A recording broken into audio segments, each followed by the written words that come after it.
poder mantenerlas. Entonces, lo que las finanzas, a nivel, lo vamos a ver en un nivel básico, en el que todos lo debemos manejar, y en un nivel más avanzado que lo deben manejar esos gerentes, pues son muy importantes en las organizaciones. Entonces, primero que todo, pues tenemos que mirar o definir qué es una empresa. Y una empresa es una organización, institución, industria, ¿sí? Llámese en el ámbito privado o público, dedicadas a actividades de persecución de fines económicos o comerciales, para satisfacer las necesidades de bienes y o servicios de las personas. Entonces, una empresa siempre pues, está dedicada a desarrollar su razón social en pro de esa producción de un bien o servicio. Y para tal función, pues necesita de una serie de procesos que vamos a ver acá más adelante. Entonces, los componentes de una empresa básicamente es toda la parte operativa, y cuando hablamos de estos componentes empresariales, bien sea entidades dedicadas al servicio, como ya lo dije, entidades dedicadas, organizaciones dedicadas a la producción de bienes, o incluso entidades privadas o públicas. Entonces, tiene un componente operativo, y ese componente operativo va a manejar el porqué de la empresa. Es la misión o visión de esa organización, ¿ok? Y le da esa razón de ser y de operar del día a día. Como parte central, pues tenemos toda la parte financiera, y maneja todo lo que se involucra con la contabilidad.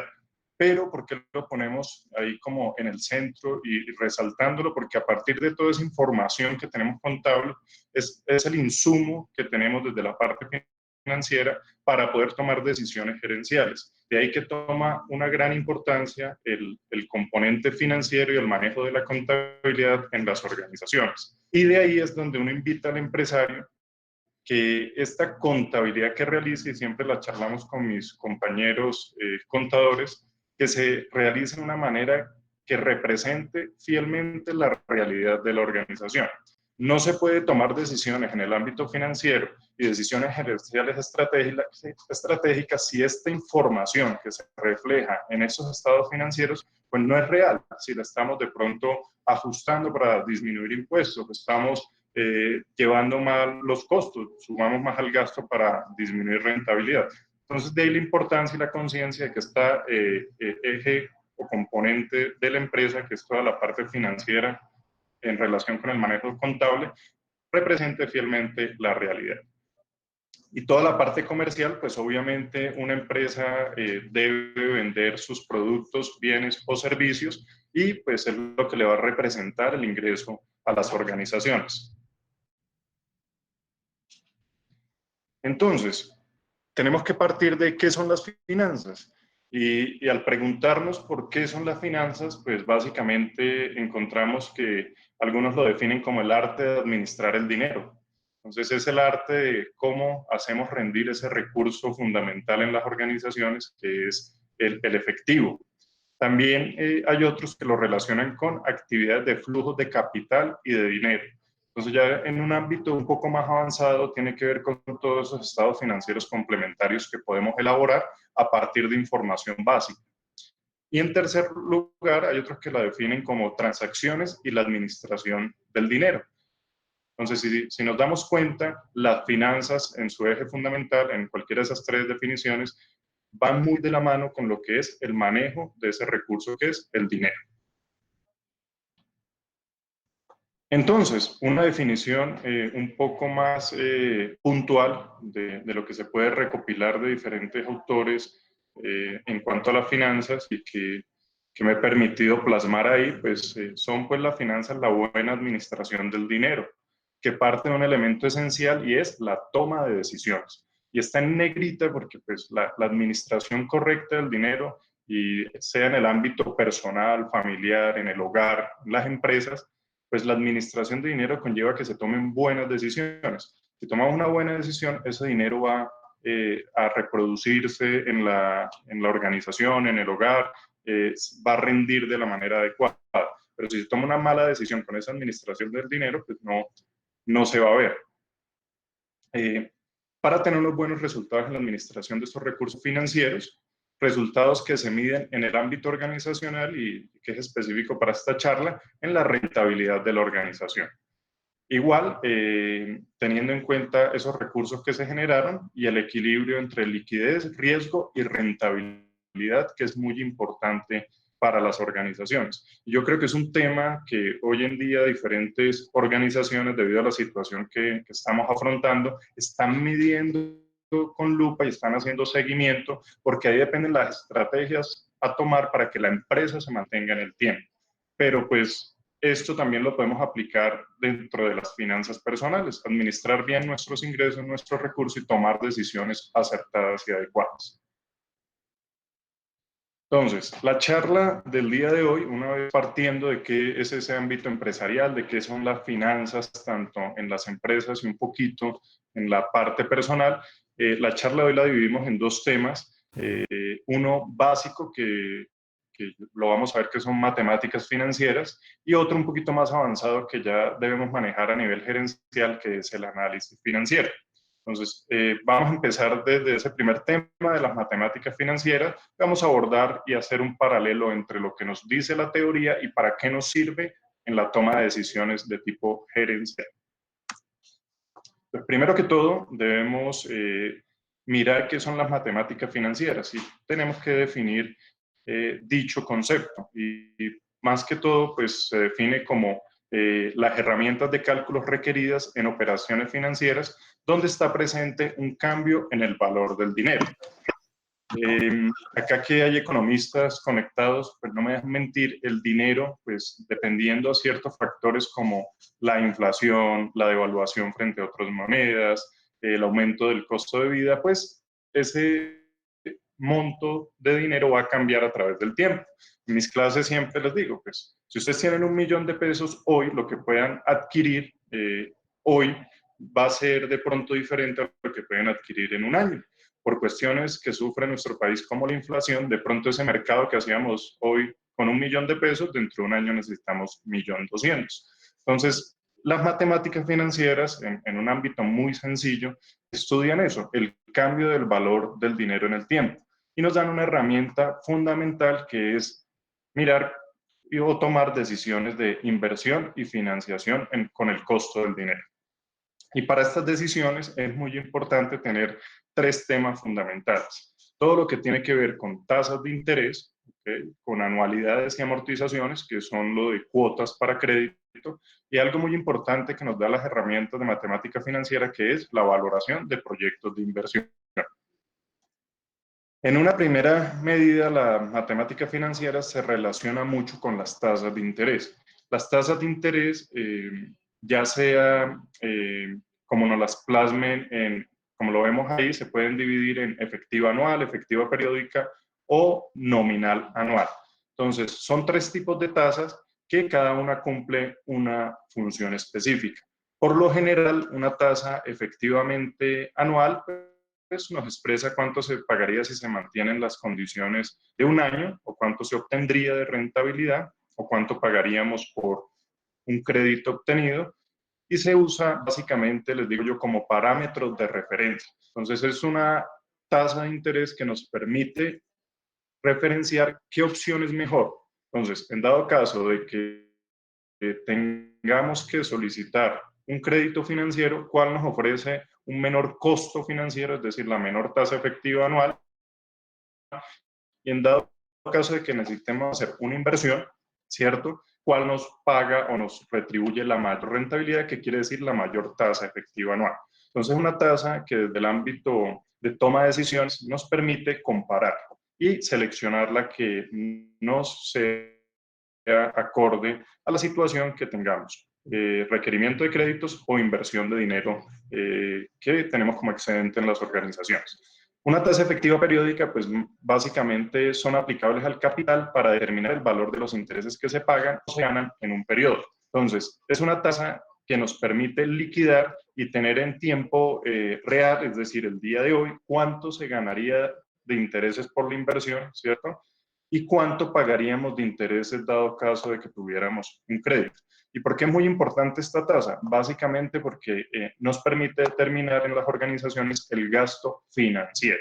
El gasto financiero es el costo que tenemos por financiar la empresa. Y la nominal anual, pues es aquella tasa de interés que se expresa en términos anuales pero paga intereses más de una vez al año. Es una tasa de mercado, es una tasa de colocación que se pone ahí, pero para hacer uso de esta tasa nos toca valernos de algo que se llama equivalencias financieras y hacer conversión a tasas efectivas y efectivas periódicas y efectivas anuales. Entonces, una tasa que aproxima en condiciones el año de una tasa de interés periódica. Ahora, un tema muy importante en las matemáticas financieras y que tiene que ver con las decisiones gerenciales es el tema de anualidades y amortizaciones. Bajo normas internacionales, pues ya se conoce como series constantes. Bajo temas más colombianos, más locales, pues todo lo que tiene que ver con cuotas, ¿ok? O pago de créditos de esas cuotas. Entonces, lo que es este tema, pues primero las anualidades en matemática financiera significan pagos hechos pues, a intervalos iguales de tiempo, que pueden ser anuales, trimestrales, mensuales, quincenales o diarios. Entonces, esa cuota que pagamos por la obtención de un crédito. O incluso, también lo podemos usar en aplicaciones, en cuánto sería el ahorro, ¿cierto? Esa cuota que debemos realizar para tener en un futuro lejano o cercano con una tasa de interés de la inversión o de ese ahorro que vamos a hacer, un monto deseado. Entonces, la podemos usar para esas dos cuestiones. En las decisiones gerenciales, pues primero tiene que ver con la toma de créditos, pues nos ayuda a verificar todo lo que tiene que ver con la cuota y si estamos en la capacidad o no de asumir esa obligación financiera.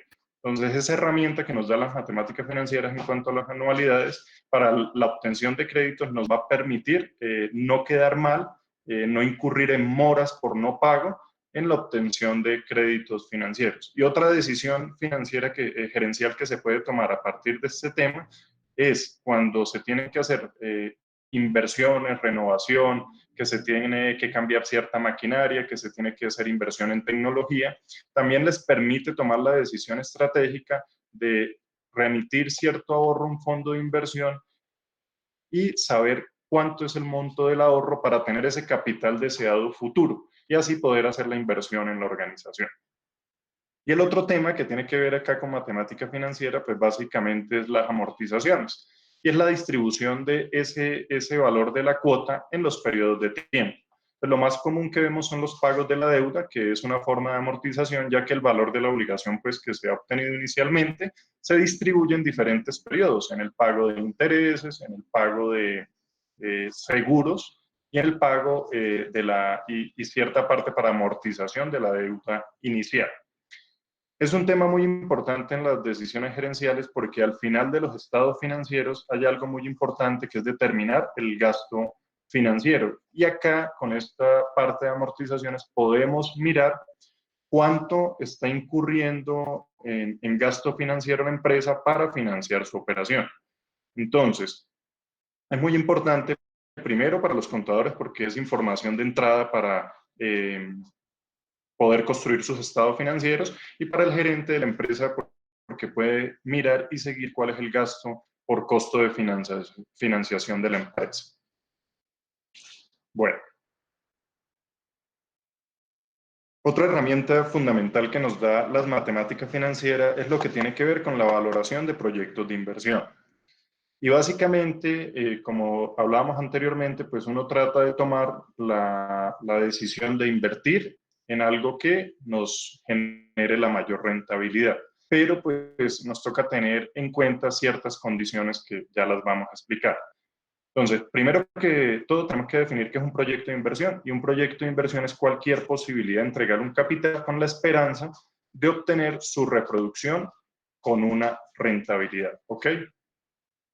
Entonces, cualquier posibilidad de invertir y que se nos multiplique la inversión. Con la esperanza, y es muy importante, ¿por qué? ¿Por qué se habla de esperanza? Porque hay que asumir un riesgo, ¿cierto? Y el riesgo es el de perder dicha inversión debido a que la empresa o el fondo donde invertimos quiebre, ¿ok? Entonces es algo que hay que tener en cuenta, el riesgo que queremos asumir en la inversión. Ahora sí, ¿Cómo podemos evaluar? Teniendo en cuenta ese factor que es el riesgo y qué riesgo estamos dispuestos a asumir, tenemos que hacer una valoración para mirar si invertimos o no invertimos. Si el riesgo que asumimos por la inversión, pues justifica asumirlo o no. ¿Y por qué digo si justifica o no? Si justifica porque si nos va a dar rentabilidad o no. Y no simplemente pues podemos tener en cuenta esa tasa efectiva anual, sino que nos toca tener en cuenta otros parámetros. Una de las metodologías que nos brinda la matemática financiera para evaluar estos proyectos de inversión es básicamente desarrollarlo bajo una metodología que se llama flujo de caja neto. Y es básicamente que consiste en traer a valor presente todos los flujos de caja o todos los ingresos que tendremos a futuro para poder el día de hoy hacer una valoración, es decir, tomar la decisión si invertimos o no. Y ahí juega un papel fundamental lo que tiene que ver con valor presente neto, y es una herramienta en el cálculo de interés compuesto que nos da las matemáticas financieras. Y a través de esa herramienta de cálculo podemos, a través de esos valores que nos arrojó el flujo de caja neto, traerlos al día de hoy. La tasa interna de retorno, pues básicamente es la TIR y se asemeja a una tasa efectiva anual. Al hacer cálculo de la tasa interna de retorno, podemos traer a asemejar a esa tasa efectiva anual los ingresos que va a tener el proyecto durante su periodo de ejecución. Y otro concepto muy importante que va de la mano con la TIR es la tasa de interés de oportunidad. En esta ocasión, pues, tenemos que evaluar si esa tasa interna de rentabilidad es mayor a la tasa interna de oportunidad. Pues básicamente, si invertir en ese proyecto me es más rentable que, por ejemplo, invertir en un CDT en un banco. Entonces, ¿qué sucede? Si voy a montar una empresa y la tasa interna de rentabilidad es tan solo del 5% y el CDT en el banco me está pagando el 9%, entonces el riesgo de pronto en el banco es menor y la tasa interna de oportunidad es mayor que hacer la inversión en ese proyecto al evaluarlo con la TIR. Entonces, básicamente la viabilidad se define. Si el valor presente neto es mayor a cero, pues es posible invertir. Si es igual a cero, nos es indiferente. Si es menor que cero, vamos a perder dinero en esa inversión. La tasa interna de retorno y la TIO, si la TIR es mayor a la TIO, podemos invertir, es rentable invertir. Si es igual, nos es indiferente, y si la TIR es menor a la TIO, pues definitivamente es mejor irnos por la tasa interna de oportunidad del mercado. Bueno, entonces con eso terminamos acá la primera parte que tiene que ver con matemáticas financieras. Ahora bien, tenemos que seguir con algunos conceptos un poco más avanzados y tienen que ver con el análisis financiero. Entonces, básicamente, el análisis financiero, pues, es un proceso que comprende recopilar, comparar y estudiar los estados financieros y datos operacionales de un negocio. Entonces, ya aquí se necesita de un nivel un poco más avanzado en cuestiones de finanzas. Y pues nos va a implicar la interpretación de todo lo que tiene que ver con porcentajes, tasas, indicadores y los mismos estados financieros. Y acá vuelvo y recalco, es muy importante la información financiera que nos estén dando los contadores y que esa información financiera sea un reflejo fiel del día a día de la organización, porque a partir de ahí es la base fundamental para empezar a desarrollar y aplicar una serie de conceptos y teorías que nos permiten tomar decisiones en cuanto a la organización. Lo primero, tenemos que decir que la actividad financiera comprende tres funciones básicas. La primera, que tiene que ver con los señores contadores, y como lo mencionaba ahora, es preparación de la información contable y financiera. Y también el análisis de esta información. Entonces, es una actividad fundamental dentro de las organizaciones, no solo para saber cómo está la empresa, sino también, como lo mencionan los contadores, por toda la parte fiscal y parafiscal que a partir de esta información se debe pagar a los entes que lo requieren. También nos permite determinar la estructura de activos. Entonces nos permite ver cómo está la empresa en sus activos. Acuérdense que tenemos activos corrientes y no corrientes. Y lo que se quiere en cuanto a un estado financiero es que se tenga una correcta balance entre activos corrientes y no corrientes. Y por último, cómo esos activos los está financiando la empresa, que es con la otra partida de nuestro balance, pasivos y patrimonio. Entonces, también es mirar que tenga una adecuada estructura, un adecuado balance entre el patrimonio, el pasivo a largo plazo y el pasivo a corto plazo. Entonces, eso nos permite, esas tres funciones básicas, manejar y operar nuestra empresa de una manera adecuada. Entonces, empecemos por lo primero que es los estados financieros básicos. Entonces, acá me permito traer a Ortiz Anaya, quien ha desarrollado muchos textos en la parte financiera, y un gerente, para poder llevar a cabo su función, requiere de un conocimiento completo y profundo de la esencia de los estados financieros, las partidas que los conforman, sus problemas y limitaciones. Entonces, no podemos concebir un gerente, como lo mencionaba nuestro expositor pasado y nuestro participante en el webinar antepasado, el doctor Carlos, que un gerente no maneje temas en el ámbito financiero, indicadores, en el ámbito de pronósticos, de toma de decisiones, y aquí no podemos concebir un gerente que no maneje toda la parte de estados financieros. Entonces, para estar ahí, sea la profesión que sea, seamos odontólogos o médicos gerenciando un hospital, bien seamos sociólogos a cargo de una institución educativa, debemos tener una adecuada comprensión y entendimiento de los estados financieros. Y básicamente lo que vemos ahí, que debemos manejar? Pues debemos manejar el balance general o ese estado de situación financiera y el estado de pérdidas y ganancias, que es el estado de resultados integrales. Como mínimo deberíamos manejarlos y saber cómo se conforman, cómo se componen sus partidas y cómo se obtuvo dicho estado financiero. ¿Y por qué es importante que los manejemos? Pues básicamente el manejar el balance general y el estado de pérdidas y ganancias o estados de resultados nos va a permitir elaborar otros estados, ¿cierto? Que se denominan complementarios y nos permiten releer dichos estados financieros. Y al releerlo podemos descubrir información que a simple vista no podemos ver en un balance general y en un estado de pérdidas y ganancias. Y yo siempre les digo, en una clase de finanzas les digo, ¿puede una empresa tener utilidad pero no tener efectivo? Y me dicen, profe, pues si tiene utilidad debe tener efectivo. Yo le digo, pues depende. ¿Depende de qué? De una adecuada gestión de cartera.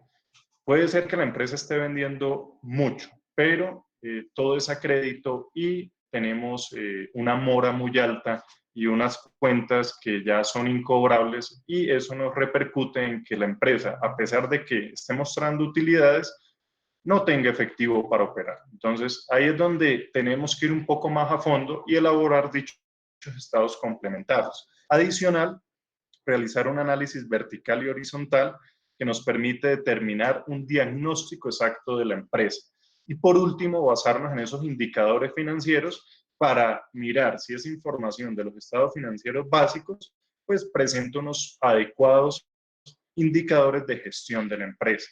Entonces, de ahí que adicional a manejar unos estados básicos, debemos valernos de otras herramientas que nos permitan tomar decisiones gerenciales. Entonces, tenemos que hablar en primera medida de elaborar estados complementarios. Como les decía, nos va a permitir releer los estados financieros básicos y contrayendo, elaborando o realizando nuevos estados financieros a partir de esta información básica. Tres estados complementarios que debemos manejar en el ámbito gerencial, pues el estado de cambios en el patrimonio, que nos va a dar el residual de los activos que tiene la organización.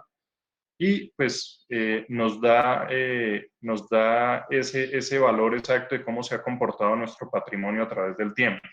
También nos toca mirar el estado de cambios en la situación financiera y es un estado que se elabora para mirar en la operación del negocio de dónde se originaron las fuentes de fondos y cuál fue el uso de esos fondos que se le dieron en la operación del negocio. Y eso nos va a permitir tomar decisiones para mirar si se invirtió adecuadamente esos fondos, si la inversión fue en recursos que eran necesarios o por el contrario, no tan necesarios para la organización. Y por último, tenemos que mirar todo lo que tiene que ver con el estado de flujo de efectivo.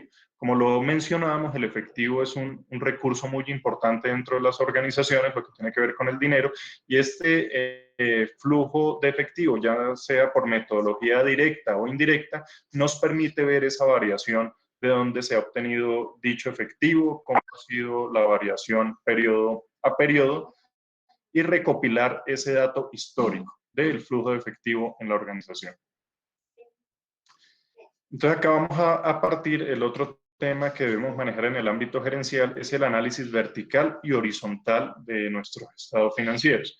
Entonces, como materia prima fundamental, usamos los estados financieros básicos y a través de ciertas técnicas de variación de cuenta a cuenta de un año a otro y el peso porcentual que calculamos de cada una de las cuentas dentro de, bien sea el balance general o el estado de resultados, pues nos permite el conocimiento y la interpretación de las cuentas y grupos de cuentas que componen los estados financieros. Entonces, vamos a tener el conocimiento de cómo se está manejando nuestra empresa, en qué se está invirtiendo, cuál es la mayor partida que juega un valor importante dentro de los estados financieros. ¿Será la materia prima? ¿Será el producto terminado? ¿Será terrenos, propiedad, terrenos, planta y equipo?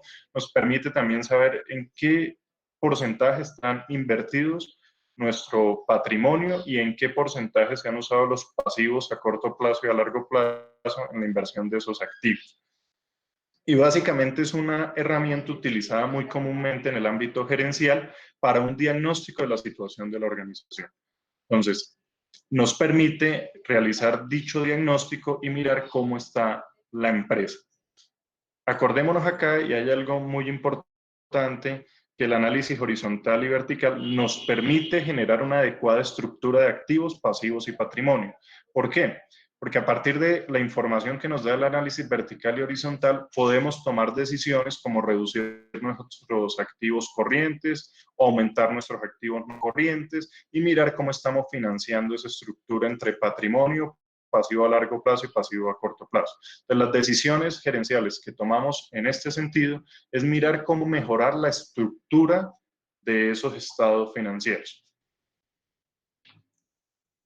Por último, una base fundamental en la toma de decisiones gerenciales es los indicadores financieros. Entonces, en primera medida, son razones, y la razón pues es dividir una partida por otra y nos permiten construirlo a la medida de cada organización. Es decir, los indicadores que tenemos o que nos da la teoría se pueden adecuar y ajustar acorde a la naturaleza de cada una de las empresas. Pero lo importante es que al ajustarlo vamos a tener información de primera mano de qué está pasando con la empresa en su operación. Y básicamente podemos agruparlas en 4 razones o indicadores financieros. La parte que tiene que ver con las razones de liquidez, que nos permite saber si podemos afrontar o no nuestras obligaciones tanto en el corto, mediano y largo plazo. Entonces, este indicador es muy importante porque nos permite una adecuada gestión en la obtención de préstamos o en la inversión de ciertos fondos que posea la organización. Todo lo que tiene que ver con razones de actividad, pues nos permite mirar, por ejemplo, cómo está rotando ese activo. En ejemplo, también nos permite mirar cada cuánto ha rotado el producto terminado para la venta, cada cuánto rota nuestra materia prima y nos permite tomar decisiones de ese activo, cómo lo vamos a manejar. Si rota mucho y podemos hacer compras muy grandes de dicha materia prima, por ejemplo, somos una empresa productora de bienes y vemos que hay una rotación adecuada de nuestra materia prima, pues podemos tomar decisiones de comprar un poco más de materia prima para obtener un descuento, un mayor descuento por volumen de compra y así tener una producción a menor costo. Pues son razones que nos permiten tomar decisiones de ese tipo. Las razones de endeudamiento pues básicamente nos permiten ver qué tan endeudada ha estado la empresa para financiar su activo. Y esto nos permite mirar cómo se ha financiado la empresa y el porcentaje de endeudamiento con terceros.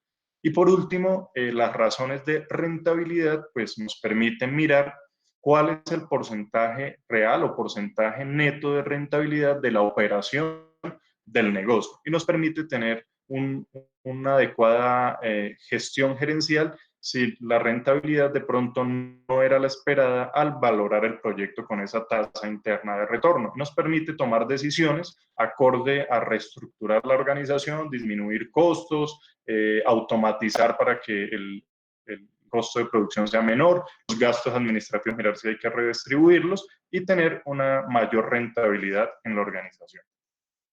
Por último, vamos a dejar 3 conclusiones. La primera es el manejo de las matemáticas financieras. Entonces, el manejo de las matemáticas financieras a nivel gerencial, personal, familiar, pues es algo básico que todos deberíamos manejar. No es solo un tema para gerentes. Y básicamente esa es nuestra primera conclusión. Las matemáticas financieras deberían ser del manejo de absolutamente todos. La segunda conclusión tiene que ver con la gerencia. Las finanzas nos aportan a la gerencia adecuada información para reducir la incertidumbre en la toma de decisiones. La gerencia, además de tener un manejo de matemáticas financieras, también debe tener un manejo de conceptos financieros como lo son análisis financiero y aún más, si se quiere, finanzas corporativas. Y por último, la toma de decisiones. Es importante que nuestros contadores nos reflejen información fiel y real de la operación del negocio día a día que se está llevando en los estados financieros para, con estas herramientas de las finanzas, poder desarrollar toda esta cuestión de indicadores financieros, estados complementarios y tomar decisiones adecuadas y acorde a la realidad del negocio. Con esas 3 conclusiones terminamos, entonces abrimos el espacio para preguntas si las hay en el grupo que está participando. Pues tenemos acá una pregunta del doctor Carlos. Dice, según su criterio del perfil del gerente, ¿los tiempos actuales son buenos o malos momentos para endeudarse para inversión? Ok, una muy buena pregunta. Los tiempos actuales y como se está viviendo en todo lo que tiene que ver con la pandemia, en decisiones gerenciales depende. ¿Depende de qué?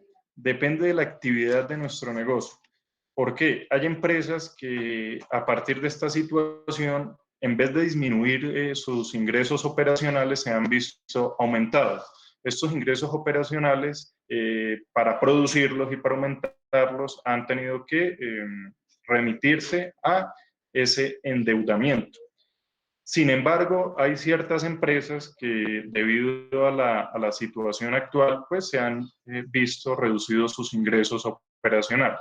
Entonces, ahí tendríamos que entrar a analizar si fue una situación que se presentó y la supimos aprovechar y generamos una ventaja competitiva y estratégica y en vez de disminuir nuestros ingresos se aumentaron los pedidos, las órdenes de producción, pues sería un buen momento para o uno, adquirir nuevos préstamos para producir esa demanda que tenemos en este momento, o segundo, para, en vez si tenemos la capacidad de planta instalada para producir y cumplir con la demanda, para empezar a mirar otras opciones de inversión, ¿cierto? O dado el caso de que tengamos un sobreendeudamiento debido a que las ventas anteriormente no estaban dando esos ingresos y hoy sí tenemos ingresos altos, tratar de mitigar y disminuir esos pasivos. Sin embargo, por el otro lado, si la situación es la contraria en el ámbito gerencial, en donde tenemos nuestros negocios cerrados, donde tenemos nuestras ventas muy bajas, pues sería una mala opción empezar a mirar opciones de endeudamiento. Aunque ciertas decisiones les ha tocado tomarlas, uno entiende a ciertos gerentes que han tomado decisiones de endeudarse para tratar de mantener una nómina y garantizarles el ingreso a los trabajadores. Entonces, desde el ámbito gerencial, yo creo que se toma una decisión más social para no suspender un contrato o no dejar sin ingresos a esa población trabajadora. No sé si alguien más tenga otra pregunta. Por ahí la doctora Rocío nos pregunta, ¿el uso de las tarjetas de crédito va a terminar siendo un alivio o una trampa al salir de esta coyuntura? Bueno, ojo con eso porque las tarjetas de crédito, aunque se dio un plazo de, tanto para créditos de consumo de vehículos y tarjetas de crédito, se dio un plazo de alivio que en algunos bancos fue de 2 meses, en otros de 4 meses. Debemos tener mucho cuidado porque las empresas, aunque no pueden capitalizar intereses, es decir, cobrar interés sobre interés, sí están generando o causando los intereses del crédito y los están acumulando. Es decir, si yo tengo una tarjeta de crédito por un cupo de 3 millones de pesos y tomé el alivio de los 3 o 4 meses que me dio la organización, pues tengo que saber que se están causando unos intereses sobre la deuda. Es decir, sobre esos 3 millones de pesos se está causando los intereses de cada mes de alivio. En este caso, pues si tenemos una tasa de interés del 2% en nuestra tarjeta de crédito, mensualmente están causando unos intereses de 60.000, estamos sumándole unos seguros de vida del deudor y estamos sumándole unas cuotas de manejo. Esos montos, pues se determinan mes por mes. Cabe resaltar que no se va a capitalizar. El segundo mes se vuelve a cobrar intereses sobre los mismos 3 millones, se vuelve a causar, no se cobraría sobre 3 millones 60 mil. Sin embargo, ese monto que acabamos de adeudar al final del periodo de gracia, algunos bancos le dicen, señora Rocío, por favor atiéndase a pagar esos montos en 6 meses. Entonces nos van a cobrar de nuevo la cuota que tengamos más ese valor que dejamos de pagar. Entonces a la final va a requerir de un mayor esfuerzo de ese tarjetaviente para hacer los pagos y cumplir con sus obligaciones. Por eso la Superintendencia y el Banco de la República decía, si usted puede seguir pagando sus cuotas, páguelas. Y es básicamente por eso, para que las cuotas después no se aumenten. No sé si hay otra pregunta.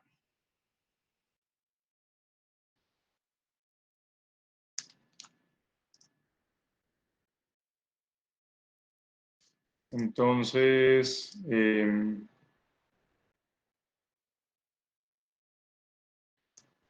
creo que no hay acá más preguntas en el chat. Agradecerles pues la participación, la conexión en esta charla.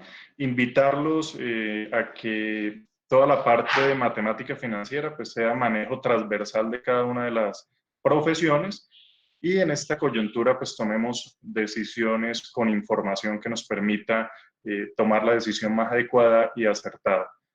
Entonces, a todos, muchas gracias por haberse conectado el día de hoy y les deseo un feliz día.